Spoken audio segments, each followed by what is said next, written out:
O Emirado Islâmico do Afeganistão, instaurado pelo Talibã em 1996, transformou a vida cotidiana dos afegãos em um regime de vigilância constante. Se antes do grupo a população vivia sob o peso da guerra civil, ao menos havia diversidade cultural, liberdade parcial de expressão e traços de uma vida urbana dinâmica em cidades como Cabul. Mas, sobre o Talibã, o cotidiano passou a ser regido por decretos rígidos, pela imposição de um código moral inflexível e pela presença onipresente da polícia da virtude. A base do regime estava na interpretação mais radical da Sharia, a lei islâmica. O Talibã acreditava estar conduzindo o país a um estado puro de devoção religiosa, eliminando qualquer traço do que consideravam corrupção moral ocidental. Isso se traduzia em regras rígidas e punições severas. Homens eram obrigados a usar barba longa, turbante e roupas tradicionais. Qualquer sinal de estilo ocidental, como camisas, cortes de cabelo curtos ou sapatos modernos, era considerado desvio e podia render castigos. Mulheres foram invisibilizadas. A burca se tornou obrigatória, cobrindo todo o corpo da cabeça aos pés.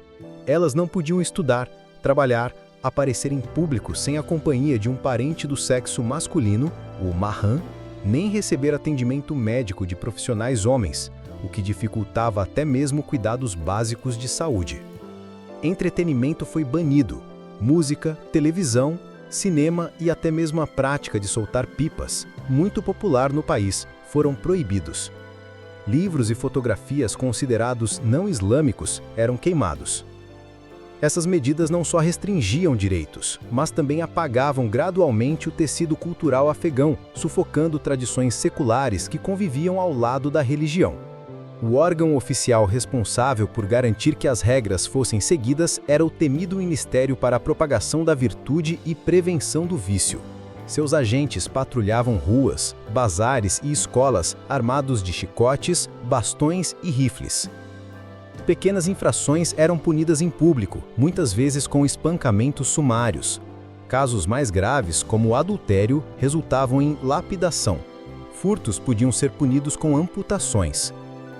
Estádios de futebol, antes espaços de lazer, foram convertidos em palcos de execuções coletivas, assistidas por multidões forçadas a presenciar como forma de exemplo. A atmosfera de medo se espalhava como uma sombra. Ninguém sabia quando poderia ser denunciado por um vizinho ou abordado na rua. Até a risada de uma mulher ou o barulho de um rádio escondido podiam significar prisão e tortura. Um dos setores mais atingidos foi a educação. Meninas foram banidas das escolas.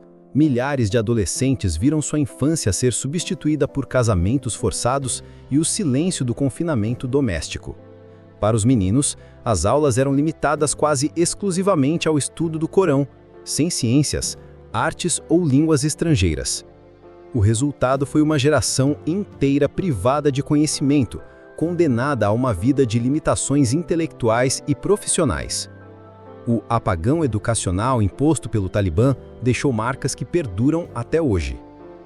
Se havia um grupo que simbolizava a repressão do regime, eram as mulheres. Reduzidas à condição de dependentes invisíveis, perderam quase todos os direitos conquistados lentamente nas décadas anteriores. Médicas, professoras e funcionárias públicas foram demitidas. Viúvas de guerra, sem parentes masculinos para sustentá-las, passaram fome. Qualquer tentativa de desobedecer aos códigos, desde mostrar o tornozelo a usar a burca até dar aulas secretas, resultava em prisão e violência.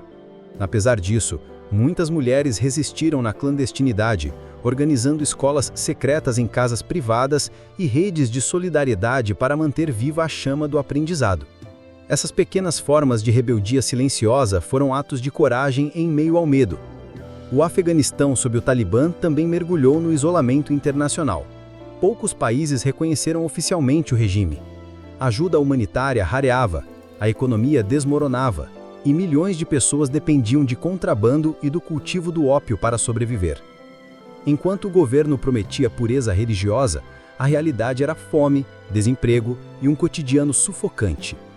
Cabul, que já havia sido conhecida como a Paris da Ásia Central durante os anos 1960 e 1970, transformou-se em uma cidade em ruínas, silenciosa e temerosa.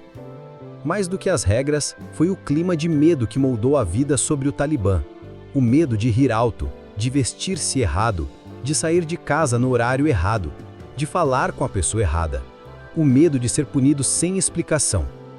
Esse medo constante talvez tenha sido o legado mais cruel, a transformação do cotidiano em um estado permanente de vigilância e autocensura.